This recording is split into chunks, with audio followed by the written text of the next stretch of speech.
करा था, यानी कि कल तक का जो है हमने आपको क्या कराया था। तो पहले हमने आपको लेसन 1 कराया था, लेसन 1 कराया था और उसके डेजी क्वेश्चन आंसर मैंने आपको सारे क्लियर करा दिए थे, ठीक है। तो आज जो है मैं इससे पहले मैंने आपको लेसन 2 यानी कि 10th क्लास में जो है सब्जेक्ट हिंदी लेसन 2 जॉर्ज पंचम की नाक का जो है पाठ का सार अच्छी तरह आपको बताया था। तो जो आज है हम उसकी रीडिंग करेंगे जॉर्ज पंचम की नाक, ठीक है। तो जॉर्ज पंचम की नाक जो है सभी बच्चे अपने बुक निकाल के रखें और लेसन 2 इसकी जो है रीडिंग करें, ठीक है। तो सभी बच्चे अपनी बुक निकालें।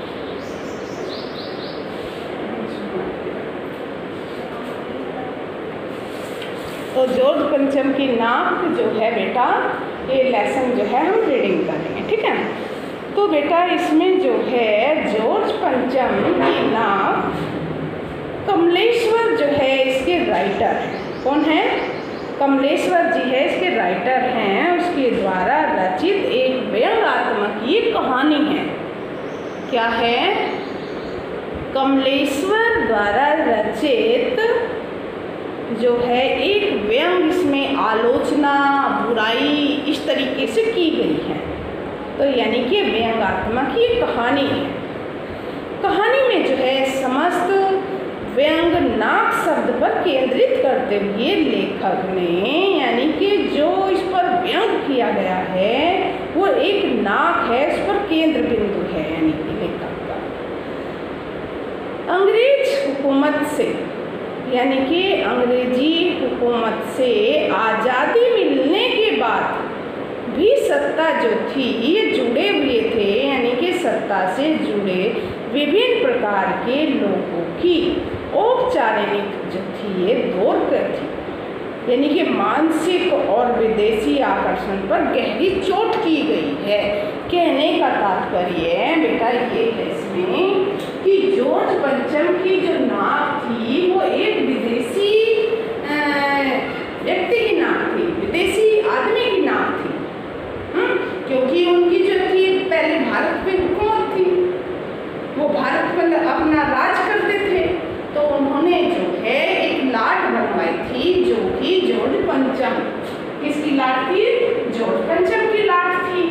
तो जब स्वतंत्रता संग्राम के आंदोलन में जो है उसकी नाक पर जो है आक्रमणकारियों ने तलवार से कट गई थी, जैसे आक्रमण एक दूसरे पर कर रहे थे तलवारों से, तो उसकी नाक पर जाकर तलवार लग गई थी और तलवार लगते ही वो नाक कट गई थी। तो कहने का तात्पर्य कि अंग्रेजी हुकूमत यानी कि अंग्रेजी का शासन चलते हुए आज भी जो लोग हैं स्वतंत्र है, लेकिन आज भी अंग्रेजों के अधीन बनना चाहते हैं, यानी कि उसकी नाक पर जो है वो नाक लगवाना चाहते हैं। अब क्यों लगवाना चाहते हैं इसके बारे में भी जानकारी होगी पाठ में, ठीक है ना। तो इसमें जो है अंग्रेजी हुकूमत यानी कि आज भी हमारी जो सरकार है वो सत्ता के आधार पर ही कार्य करती है, यानी कि जॉर्ज पंचम की नाक के बारे में भारतीयों ने व्यंग किया है, यानी कि लेखक ने भी व्यंग किया है।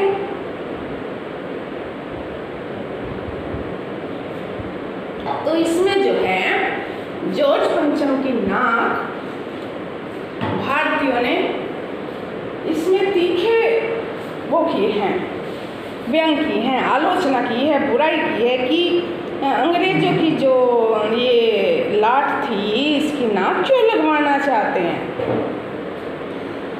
तो इसमें जो थी बेटा इस कहानी का सार इस प्रकार भी है, यानी कि कहानी इस प्रकार भी है।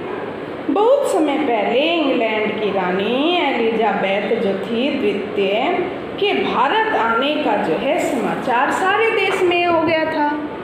इसका रानी जो एलिजाबेथ थी उसका समाचार पूरे भारत में फैल गया था, यानी कि रानी एलिजाबेथ जो है इंग्लैंड की है और वो भारत के दौरे पर आने वाली है।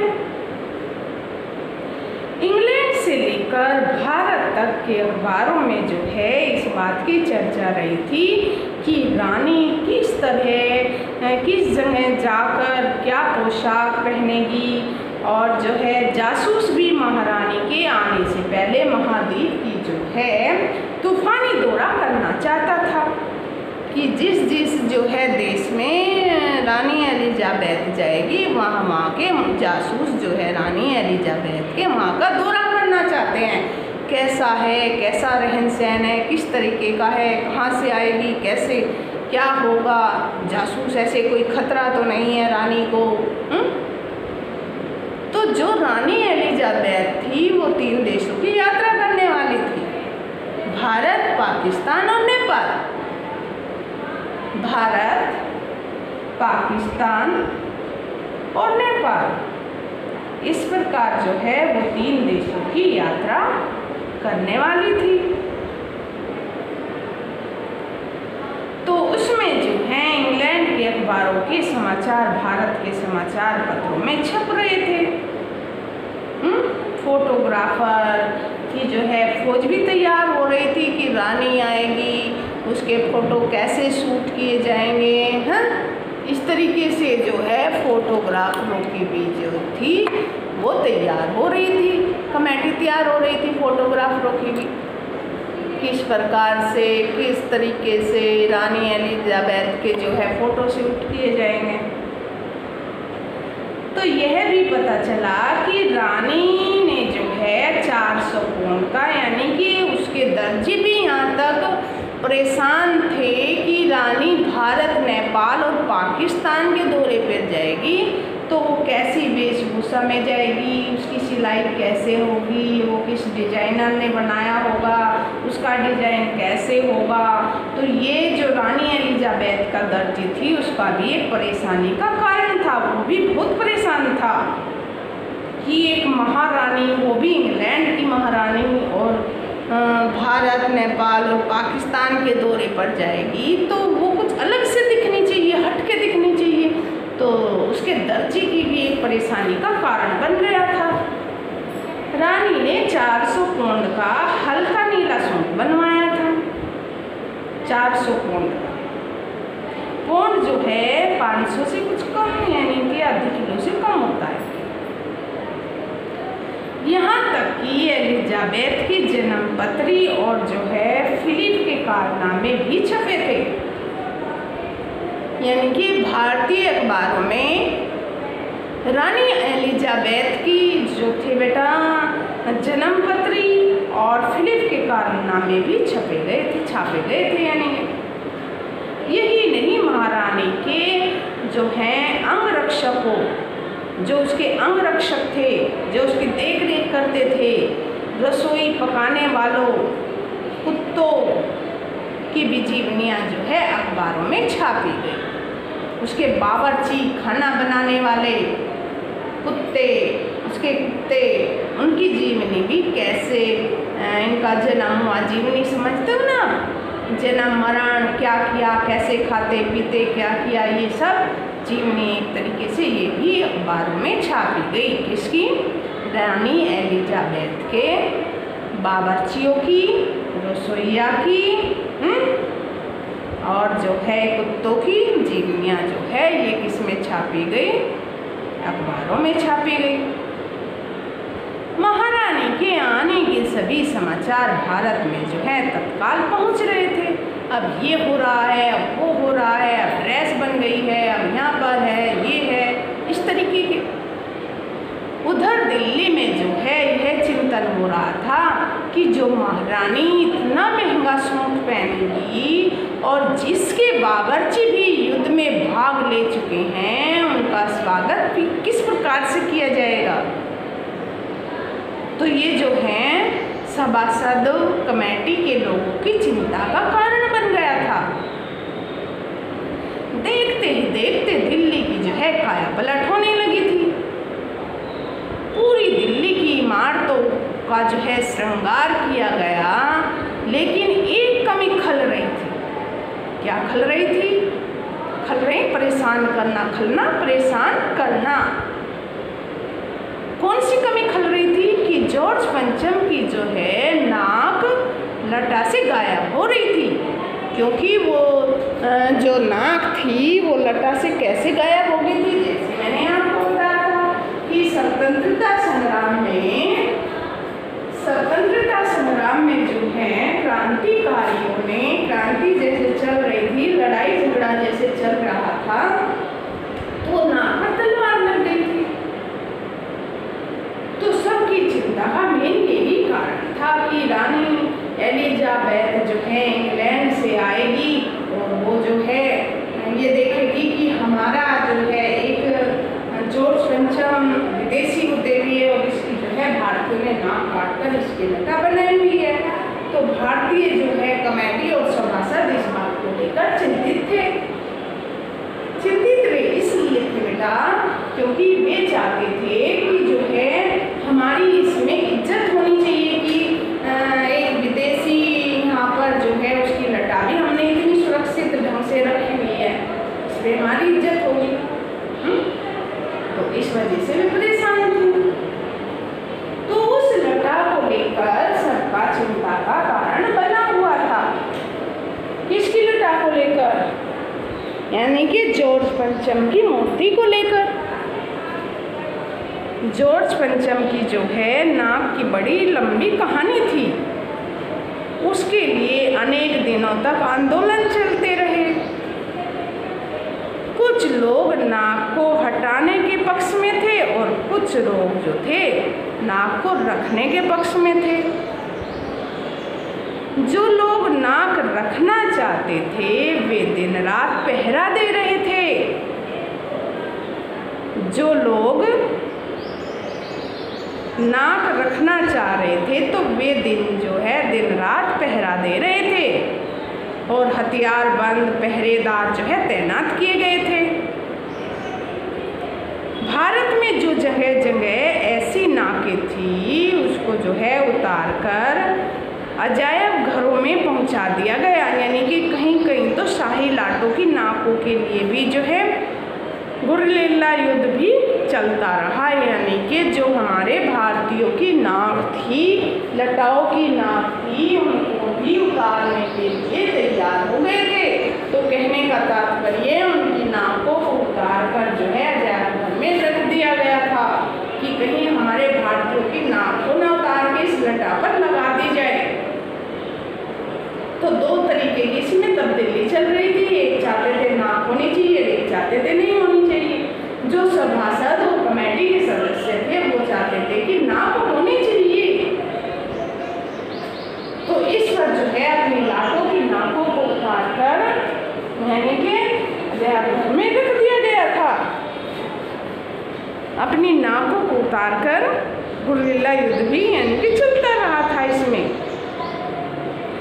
एक दिन अचानक इंडिया गेट के सामने वाले जॉर्ज पंचम की लाट से जो है नाक गायब हो गई थी। जैसे बताया था मैंने आपको, पहरेदार गश्त लगाते रहे लेकिन लाट की नाक किसी ने काट दी। इससे बड़ा दुख और क्या हो सकता है कि रानी जो है भारत में आए और उसके पति की लाट से जो है नाक गायब हो। जॉर्ज पंचम जो था वो रानी एलिजाबेथ का पति था। कौन था जॉर्ज पंचम?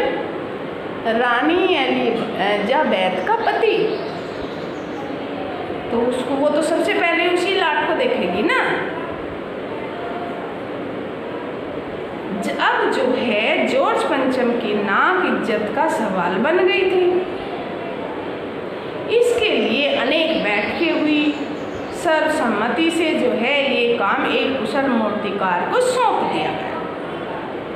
और उस मूर्तिकार का क्या नाम था पता है आपको?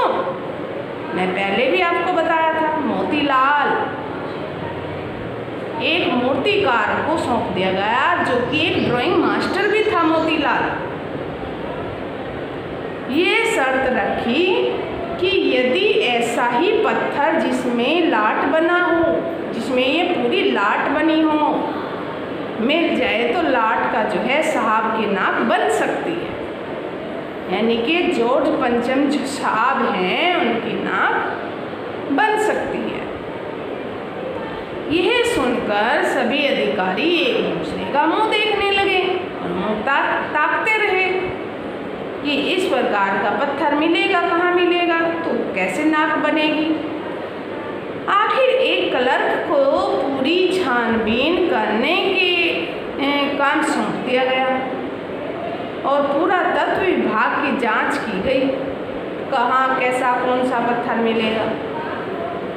लेकिन क्लर्क ने जो है लौटकर घबराते हुए कहा कि मेरी जो है गुस्ताखी माफ़ कीजिए, मेरी गुस्ताखी माफ़ कीजिए, जो मैं काम करने वाला था, जो मेरे से नहीं हुआ, उसको माफ़ कीजिएगा। इन फाइलों में कोई सूचना नहीं मिली। सभी अधिकार निराश हो गए कि जो है उसमें फाइलों में, उसकी क्लर्क की फाइलों में कौन सी लाट कहाँ से आई थी, कहाँ से ली गई थी, इस तरीके का कुछ भी हिसाब नहीं मिला। उसकी फाइल मंगाई गई थी क्लर्क की, तो उसमें कुछ भी ऐसा हिसाब नहीं मिला था। सभी अधिकारी निराश हो गए थे। फलस्वरूप एक और कमेटी तैयार की गई, यानी कि एक और जो है मीटिंग तैयार की गई। उसे आदेश दिया गया कि वह जो है हर हालत में इस समस्या का समाधान निकाले, हर हालत में इस समस्या का समाधान निकाले। दूसरी कमेटी ने उसे मूर्तिकार को फिर बुलाया, यानी कि दूसरी कमेटी बैठी फिर। जैसे बार बार मैंने बताया था आपको कि एक कमेटी बैठी, उसमें ये निर्णय हुआ, फिर दूसरी दोबारा बैठी है, तो दूसरी कमेटी में जो है उसी मूर्तिकार को फिर बुलाया गया। उसने बताया कि भारत में प्रत्येक चीज़ मिल सकती है, यानी कि प्रत्येक सारी चीज़ मिल सकती है, वह हर हालत में इस काम को पूरा करेगा। मूर्तिकार ने ये उनको आश्वासन दे दिया। भले ही उसे बेटा सारे भारत की छानबीन करनी पड़े, लेकिन मूर्तिकार का छोटा सा भाषण अखबारों में छप गया। जब मूर्तिकार पत्थर की खोज से लौटकर आया तो उसने कहा कि लाट की मूर्ति की नाक विदेशी पत्थर से बनी हुई है। यह सुनकर सभापति जो है क्रोधित हो उठा, क्योंकि उसने पहले तो ये कहा था कि भारत में कुछ ऐसी चीज़ नहीं है जो नहीं मिल सकती, सब कुछ मिल सकता है।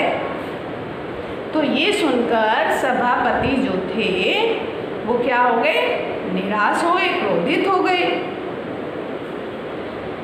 और ये शर्म की बात है, कौन सी, ये जो है बड़े शर्म की बात है कि जॉर्ज पंचम की लाट जो है उसकी नाक नहीं है।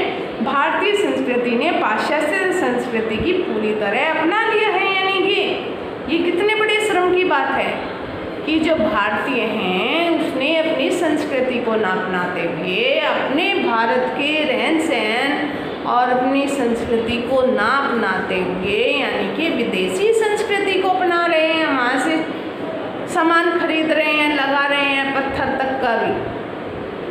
तो ये किसके लिए शर्म की बात थी, भारतीयों के लिए शर्म की बात थी। तो ये उनके लिए जो है बहुत ही शर्म की बात हो गई थी। जब मूर्तिकार ने एक सुझाव दिया, क्या सुझाव दिया कि जो है साथ में एक शर्त रखी कि यह बात अखबार वालों तक नहीं पहुंचनी चाहिए। फिर मूर्तिकार ने एक सुझाव दिया कि जो मैं आपको बात बताने वाला हूँ यह जो है अखबारों तक खबर नहीं जानी चाहिए। सभापति ने गुप्त वार्तालाप के लिए सभी दरवाजे बंद कर दिए।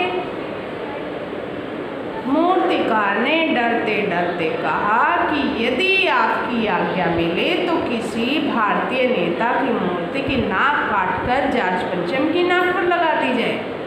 ये अच्छा बताया इसने मूर्तिकार ने कि किसी भारतीय नेता की, जैसे सुभाष चंद्र बोस, नेहरू जी, गांधी जी, सरदार वल्लभ भाई पटेल, तो हमारे जो भारतीय नेता हैं इनकी मूर्तियों की नाक काटकर और एक विदेशी जो रानी एलिजाबेथ का पति है उसकी नाक पर फिट कर दी गई।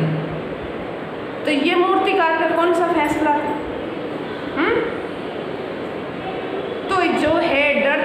करते सभापति ने जो है स्वीकृति दे दी। ये भी इसको स्वीकार कर लिया कि हाँ चल किसी नेता की जो है नाक काट के इस मूर्ति पर लगा दे। साथ में शर्त रखी, क्या शर्त रखी कि जो है ये काम होशियारी से किया जाए। ये जो काम है ये बड़ी ही होशियारी से होना चाहिए। अब मूर्तिकार पुनः देश के दौरे पर चल पड़ा और जॉर्ज पंचम की खोई हुई नाक का माप उसके पास था। उसने दिल्ली से बम्बई, गुजरात से बंगाल तथा यूपी से मद्रास, केरल आदि भारत के चप्पे चप्पे को जो है छान मारा। किसने? मूर्तिकार। यही नहीं, उसने गांधी जी, सरदार पटेल, रविंद्रनाथ टैगोर, सुभाष चंद्र बोस, राजा राममोहन रॉय, चंद्रशेखर आजाद आदि जो है असंख्य नेताओं की लाटों को देखा उनकी नाक लेने के लिए। किसके लिए? जॉर्ज पंचम के लिए। लेकिन सभी प्रतिष्ठित नेताओं की नाकें जॉर्ज पंचम की नाक से लंबी थी। ये सुनकर सभापति फिर क्रोधित हो गया कि इसको यहाँ भी नाक नहीं मिली, इतना भी मतलब इसको कह दिया चल नेता की नाक हटा ले। जब मूर्तिकार ने ये सुझाव दिया कि सन 1942 में बलिदान हुए बच्चों की नाक भी मिल सकती है इसकी नाक से, क्योंकि बच्चों की नाक छोटी होती है। यहाँ तक भी नहीं छोड़ा कि जो बच्चे बलिदान हुए थे 1942 में बलिदान हुए थे, उनकी नाक भी काटने को तैयार हो गया मूर्तिकार, ठीक है, एक विदेशी के लिए। तो काम चलता रहा। बदकिस्मती से शहीद होने वाले बच्चों की नाक भी जॉर्ज पंचम की नाक से बड़ी थी। जो शहीद हुए थे बच्चे, उनकी नाक भी जो थी बेटा जॉर्ज पंचम की नाक से बड़ी थी। इस प्रकार मूर्तिकार ने पुनः निराशाजनक उत्तर दिया। उधर दिल्ली में जो है सब तैयारी पूरी हो चुकी थी, लेकिन नेताजी लोग जो है जॉर्ज पंचम की नाक को लेकर बड़े ही परेशान थे। मूर्तिकार के जो है मन में पैसों का लालच था। तब मूर्तिकार ने एक और सुझाव दिया कि 40 करोड़ की जनता की नाक में से कोई ना कोई नाक अवश्य मिल जाएगी। मूर्तिकार सुझाव बड़े अच्छे अच्छे देता था, है ना। चिंता की कोई बात नहीं, थोड़ी सी कानाफूसी के बाद जो है, कानाफूसी कानो कान बात करना, किसी दूसरे को सुनाई ना देना, कानाफूसी, तो उसे जो है आज्ञा मिल गई। किसको? मूर्तिकार को।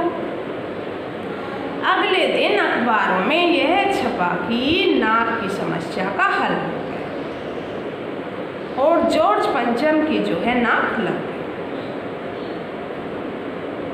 नाक लगाने से पहले मूर्ति के चारों ओर जो है हथियार बंद सैनिक तैनात कर दी गए और मूर्ति के आसपास के जो हैं तालाब को साफ करके, क्या करके, उसके जो आसपास था मूर्तिकार के मूर्ति के आसपास जो था तालाब को साफ करके उसमें पानी भरा गया और जिंदा नाक सूखे नहीं, यानी कि जिंदा नाक यानी कि मुरझाए नहीं, सूखे ना। पर इस बात की खबर जनता तक नहीं पहुंची थी कि कोई जिंदा यानी कि इतने 1000 करोड़ लोगों की, भारतीयों की एक नाक कट के उस मूर्ति पर फिट कर दी गई मूर्तिकार ने। सारी खबर गुप्त रखी गई। आखिर वह नाक लग, लेकिन अखबार के इसमें जो है कोई समाचार नहीं छपा, न कोई फीता काटा गया, न कोई उद्घाटन किया गया, न कोई समारोह किया गया। चुपचाप नाक को जो है लगा दिया गया। अंत अगर ये भारतीयों को उस समय पता चल जाता कि किसी एक भारतीय ने अपनी नाक देकर इस विदेशी की नाक जो है फिट हो गई, तो अगर ऐसा पता होता तो आक्रमण हो जाता, क्रांतिकारी हो जाती वहाँ पर। आंदोलन हो जाता इस तरीके से। लेकिन ये सारी बातें क्या रखी बेटा, गुप्त रखी गई। आखिर वह नाक लग गई, लेकिन अखबार में कोई समाचार नहीं छापा, कोई फीता नहीं काटा, कोई उद्घाटन नहीं किया, कोई समारोह नहीं किया। अंत में लेखक कहता है कि एक ही नाक तो लगी थी, यानी कि लेखक का कहना था कि एक ही तो नाक लगनी थी, पता नहीं फिर भी गमगीन माहौल क्यों बना हुआ था। तो लेखक क्या कहता है, लेखक का कहना ये ठीक है कि एक ही नाक लगनी थी तो गम क्यों हो गया था। ये गम नहीं था कि जिन अंग्रेजों ने भारत पर इतने सालों से इसको जो है गुलामी में रखा है और इतने सालों तक जो है अपना राज कायम रखा है, उस अंग्रेज के लिए एक भारतीय अपनी नाक काट के उस पर जिन्होंने भारतीयों पर इतना अत्याचार किया है और भारत को जो है अपनी गुलामी की बेड़ियों में जकड़ा हुआ था, उसके लिए एक भारतीय ने अपनी नाक काट दी, यानी कि बिक गया अपने आप में। तो ये बात अच्छी है। तो इसलिए जो है अब सभासदों को और कमेटी वालों को तो अपनी इज्जत रखनी थी कि हमारी इज्जत रहे, भारत में जो है अंग्रेजी लाट है तो वो हम कितनी इज्जत करते हैं, वो बात ठीक है, सारी बात ठीक है। लेकिन ये कौन सी बात है कि एक जिंदा नाक अपनी काट कर उस पर लगा दे। तो इसलिए बेटा ये जो है कहानी लेखक ने इस पर व्यंग किया है, आलोचना की है, भारतीयों ने इसकी बुराई की है, इसलिए इस कहानी को व्यंगकार कहा गया। तो सभी बच्चे हैं इसकी रीडिंग करेंगे लेसन 2। लेसन 2 कौन सा है यार, 10th क्लास में सब्जेक्ट हिंदी लेसन 2 कृति का भाग 2, जॉर्ज पंचम की नाम। तो सभी बच्चे इसकी अच्छी तरीके से रीडिंग करेंगे, जो मेन पॉइंट है उसको लाइन अंडर